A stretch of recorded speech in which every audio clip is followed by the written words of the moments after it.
best friend. Shared my donut with me. Now we're busy mates. I don't think he's that interested in donuts. A big tick on his back. I want to pick it off from habit of doing that with my old dogs, like when they had loads of ticks. There was times when there were millions of them. It's a good catch, so didn't drop one bit. Beautiful views again today. Fair play.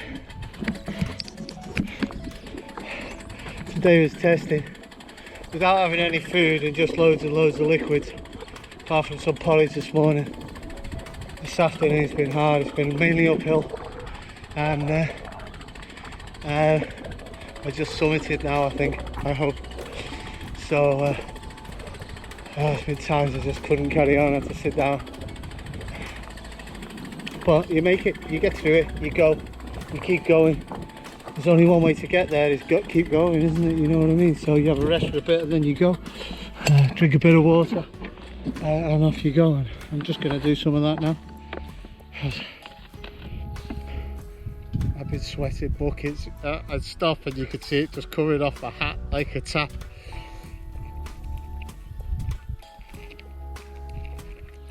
I hate drinking bath water. Ugh. It's so warm, it's disgusting. But hopefully we can get somewhere now where I can find somewhere to stay. I need to find somewhere to sleep. This is a bit populated. So get a nice breeze on and peace out. Just checked into this place, a really cool little town. It's really beautiful up here. Big mob of dogs out. I don't know what's going on there, unless one of them's in season. Yeah, I think so. That's why it's kicking off. Made it up to the centre. It's really cool, man. They like this name in the middle like that. I like the way, that copper's not wearing it, but I like the way the police here wear Under Armour tops. This is quite funny.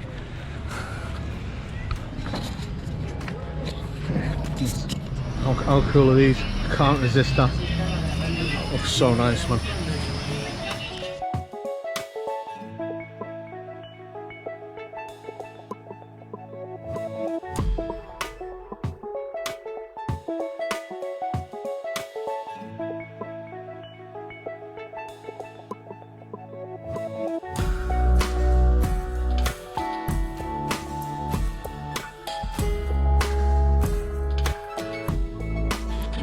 So Monday, back out on the road. Spent a day in a hotel, really, 24, or more than a day, locked up in a hotel room. I just had to get well, but then start feeling sorry for yourself, you know, because you're still not 100%. My trick with the bottle of water doesn't seem to work when you go for pubs. I was so proud of myself about that, what I'd done. Yeah, so, you know, it's easy to go down that rabbit hole when you're not 100%. You know, you're not totally sick. But I had everything from jaundice to malaria. I don't know what, because I sat there on my own, no one really to talk to, and I'm just feeling sorry for myself. The room was hotter inside than outside, which didn't help, so I've been sweating all night, so I think that's a fever or something else, and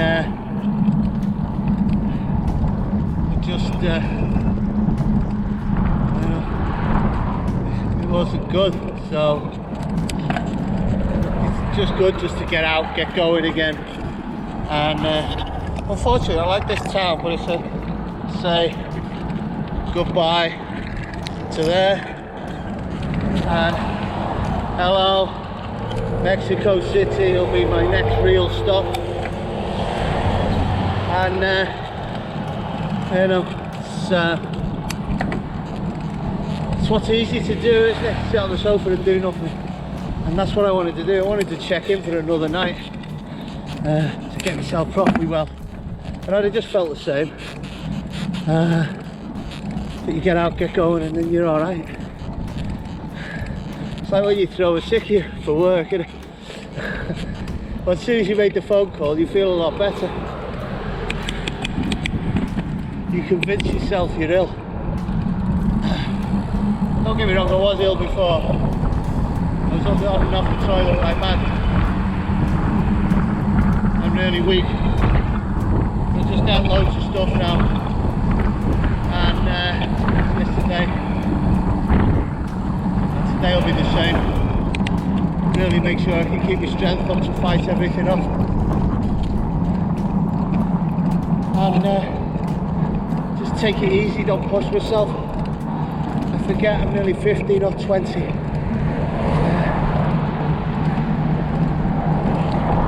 know, so take it easy.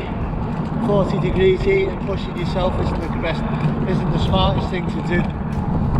So I was asking myself, would I change anything this morning, and probably not.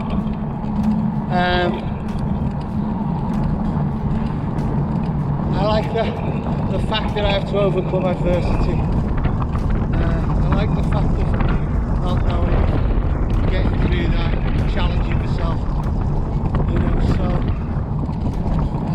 I've enjoyed it.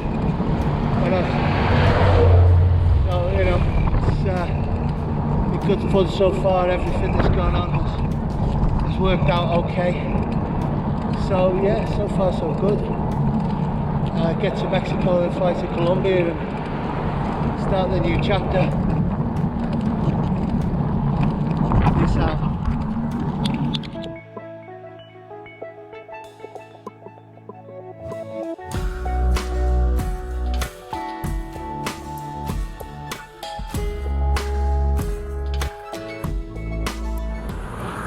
I never get bored of that. Stunning. I just hate everywhere you stop, you're being near so much litter. And I guess if you ask these people, do you love Mexico? They'll all say, yes, I love Mexico. Mexico's the best. I love Mexico. Mexico, yeah. Mexico this, Mexico that. This is not someone who loves their fucking country. This is someone who fucking hates it. If you treat it like shit, then you don't love it. Same in China. You go to China, they all tell you how much they love China. You go walking in the countryside, it's full of litter. They spit all over the floor, they bang into each other, they let their government pollute the country like mad. That's not someone who loves the country. That's someone who doesn't give a shit. Most people who say they love their country are fucking liars, and they don't even know what it means. This says whether you love your country or not.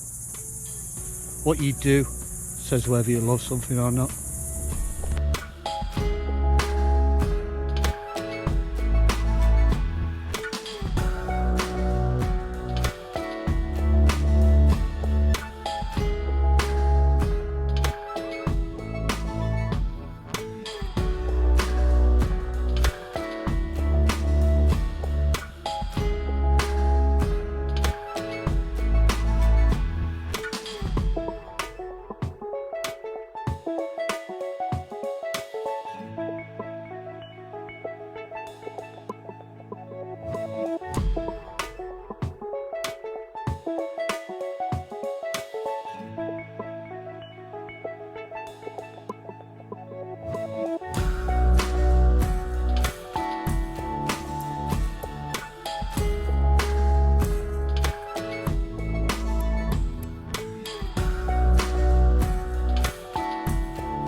I come from over there somewhere, I think, winding all the way down through that village and winding all the way up here where that house is over there all the way round. I think somewhere over there I stopped and had an orange juice.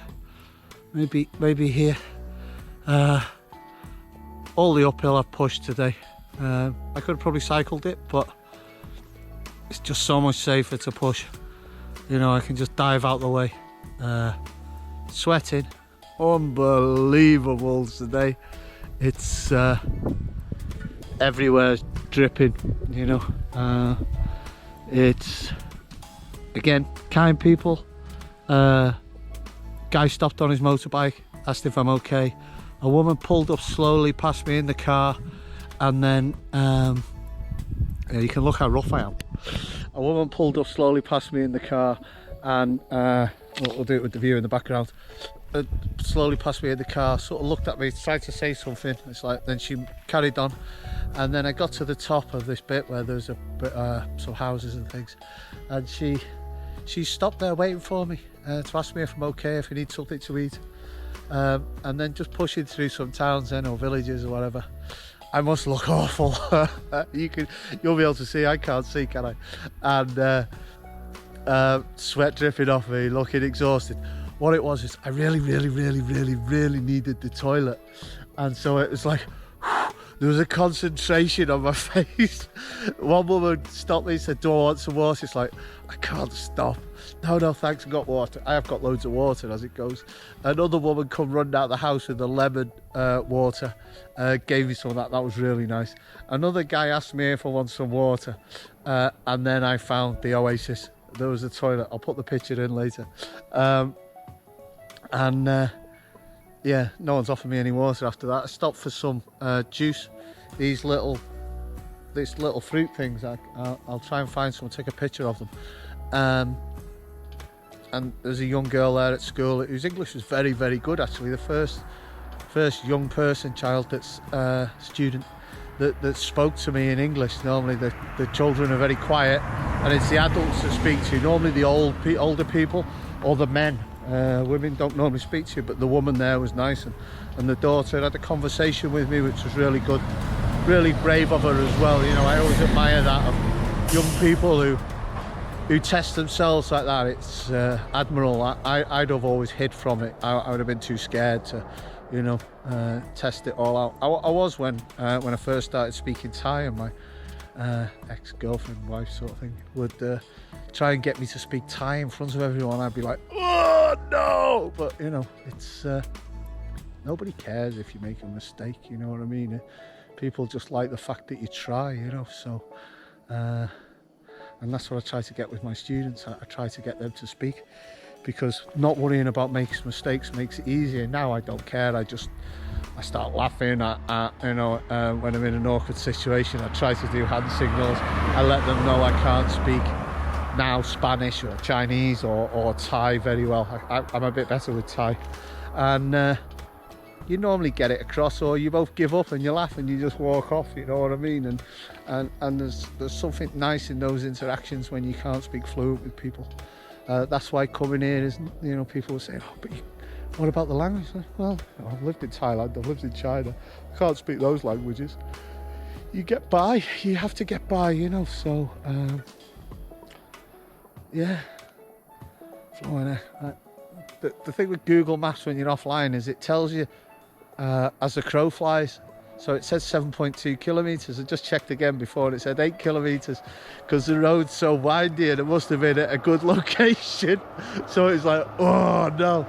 Hopefully it's not going to go up much further. I can get down into the city or town,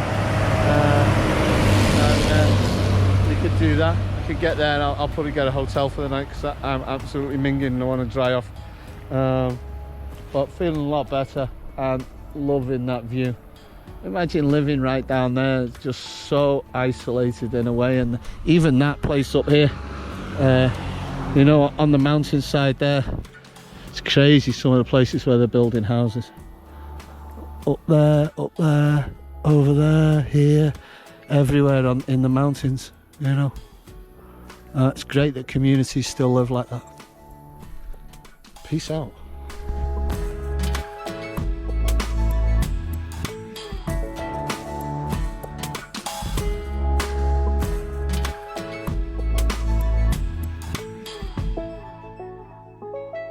This is the town I've just come from.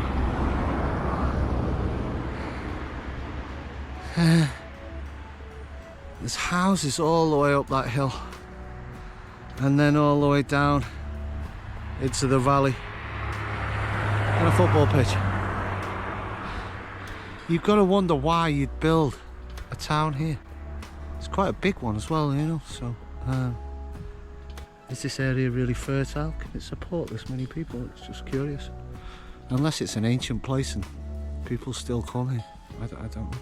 It just seems a bit strange. We're quite away from anywhere. Beautiful morning this morning, or ish. Overcast. Pretty humid though. Just had a great breakfast, great night's sleep in that awful hotel, and I need to rest after that breakfast. I ate way too much. First place I've seen that did eggs, so I had 2 lots, so probably about, I don't know, they were big eggs I think, so it's at least 4, maybe 6 eggs and ham. So yeah, it was nice to have some eggs for a change. So I'm just stuffed, 2 cups of coffee. I'll just drink a load of water. I can't cycle, it's too heavy. Anyway, peace out. The town I just went through. I love these little towns just on the mountains, man. They amaze me. Look at that. I thought I'd put this in from a cousin Craig. You know, when you look at that, it's just such a feat of engineering. You know, I've been sat watching it and watching them work. And, look at the size of it, and the size of what it's hung onto and how it's stuck on, and then that little bit in the middle, and how many of them are working on it. It's just amazing.